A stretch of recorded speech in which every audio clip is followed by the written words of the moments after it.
السلام علیکم، welcome to my channel. امید کرتی ہوں کہ آپ سب خیریت سے ہوں گے اور جہاں ہوں گے خوش ہوں گے۔ اللہ آپ سب کو خوش رکھے اور صحت والی لمبی عمر دے، اور اللہ پاک کسی کا محتاج نہ کرے۔ میری دعا ہے آپ سب کے لیے۔ ویڈیو اچھی لگے تو چینل کو ضرور سبسکرائب کریں۔ شکریہ۔ چلتے ہیں کہانی کی طرف۔ آج تو جون بھی آگ برسا رہا ہے اور ہمیشہ کی طرح بجلی بھی نہیں ہے۔ ایسے میں گھر سے ہاسپٹل اور ہاسپٹل سے گھر کی بھاگ دوڑ کرتے ہوئے سر میں شدید درد ہونے لگا، پر شکر ہے آج اماں کو ڈاکٹر نے گھر بھیج دیا۔ اب اماں کی صحت بھی ٹھیک ہونے لگی تھی۔ میں نے اماں کو دن 1 بجے کھانا وانا کھلا کے میڈیسن دے کر سلا دیا اور پھر گھر کا باقی کام ختم کیا۔ تب تک ظہر کا ٹائم آ گیا۔ نماز پڑھی تب تک بجلی بھی آ گئی۔ پنکھے کی ٹھنڈی ہوا لگتے ہی آنکھیں بند ہونے لگیں اور میں جانے کب گہری نیند میں خوابوں کی دنیا میں چلی گئی۔ ہوش تو تب آیا جب کوئی زور زور سے دروازہ پیٹنے لگا۔ اف، کیا مصیبت ہے! اس 2 گز کے محلے میں کوئی اپنی مرضی سے آرام بھی نہیں کر سکتا۔ ارے آ رہی ہوں، دروازہ توڑ دو گے کیا؟ میں نے غصے میں من کرتے ہوئے جب دروازہ کھولا تو سامنے آسیہ باجی پریشان حالت میں کھڑی تھی۔ وہ معاف کرنا باجی، میں نے سوچا ٹیوشن والے بچے ہوں گے۔ خیر تو ہے نا، آپ پریشان لگ رہی ہیں۔ مومنہ یہاں مریم تو نہیں آئی؟ نہیں باجی، ادھر تو نہیں آئی۔ مریم پتہ نہیں کہاں چلی گئی ہے، اسکول گئی تھی، ابھی تک گھر نہیں آئی۔ تو ہم نے اسکول پتہ کیا پر ٹیچر کہتے ہیں وہ آج اسکول بھی نہیں آئی۔ ہائے مومنہ، میری بچی جانے کہاں چلی گئی؟ آسیہ باجی بات کرتے کرتے رونے لگی۔ میں نے انہیں تسلیاں دی، وہ اپنی کسی سہیلی کے گھر ہوگی، آپ ڈھونڈیں، انشاءاللہ مل جائے گی، یہیں کہیں ہوگی۔ وہ کہاں جائے گی؟ آپ پریشان مت ہوں۔ پر ان کے دل کو چین کہاں، وہ آنسو پوچھتی ہوئی اپنے گھر کی طرف چل دی۔ میں گیٹ میں ہی کھڑی مریم کے بارے میں سوچنے لگی۔ 8 سال کی معصوم آخر جا کہاں سکتی ہے؟ دل میں طرح طرح کے خیال آنے لگے۔ اللہ سے مریم کے لیے دعا کرنے لگی۔ حالات بھی تو اتنے خراب ہیں، مشکل سے میں نے کھانا بنایا، پر نظریں آسیہ باجی کے گھر پہ ٹکی تھیں۔ ہمارا گھر آسیہ باجی کے گھر کے بالکل سامنے ہے اور کچن کی کھڑکی سے ان کا پورا گھر نظر آتا تھا، جہاں محلے والے آ جا رہے تھے۔ کھانا بنا کے اماں کو ساری بات بتائی۔ اماں نے کہا تم جا کے مریم کا پتہ کر لو آؤ، شاید کوئی خبر ملی ہو۔ میں نے چادر اوڑھی اور آسیہ باجی کے گھر گئی۔ وہاں تو جیسے صفِ ماتم بچھی ہو، رو رو کے آسیہ باجی کا برا حشر ہو چکا تھا۔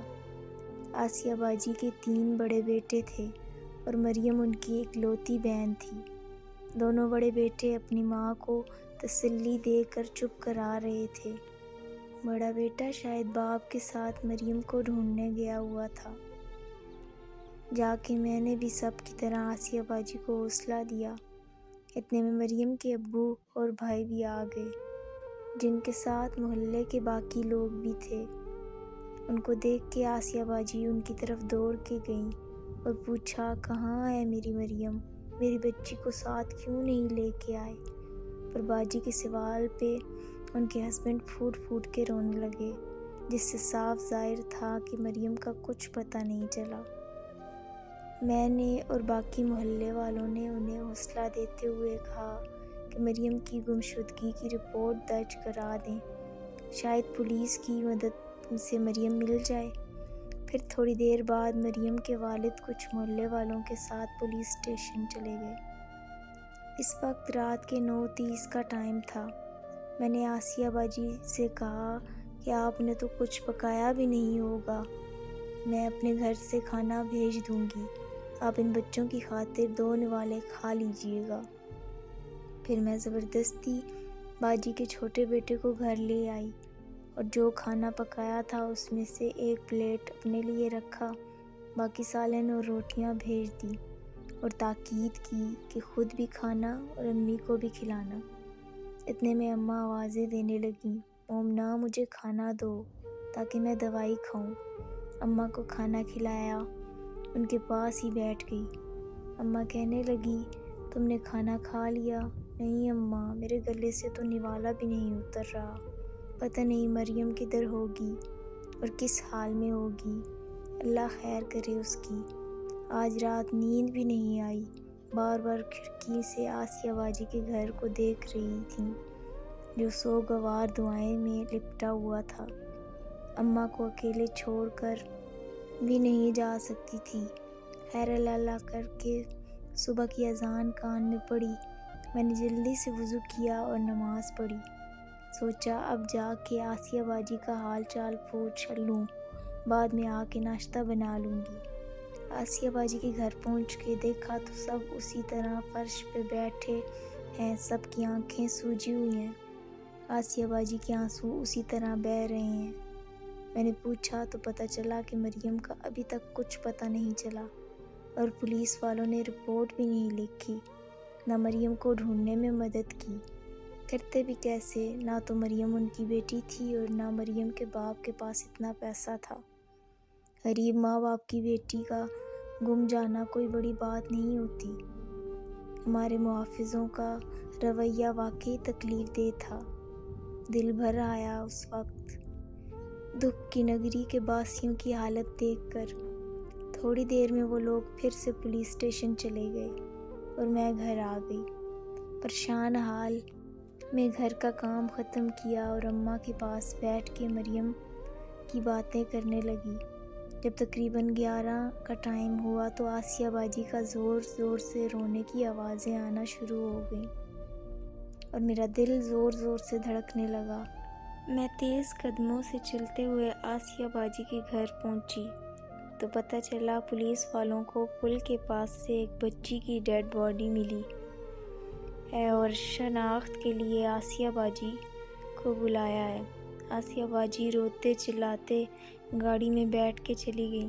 2 گھنٹے بعد 3 گاڑیاں آئیں جن میں سے ایک میں مریم کی میت کو نکالا گیا۔ اس معصوم پری کی حالت ناقابل بیان تھی۔ اس ننھی پری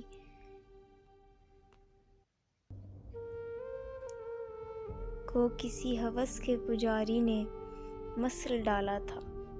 اس چھوٹی سی شہزادی کے ساتھ زیادتی کر کے جانے کس درندگی سے اس شیطان نے اس کے جسم کو پیس ڈالا تھا، اس کے لب چیر کے اس کی شکل بگاڑ ڈالی تھی۔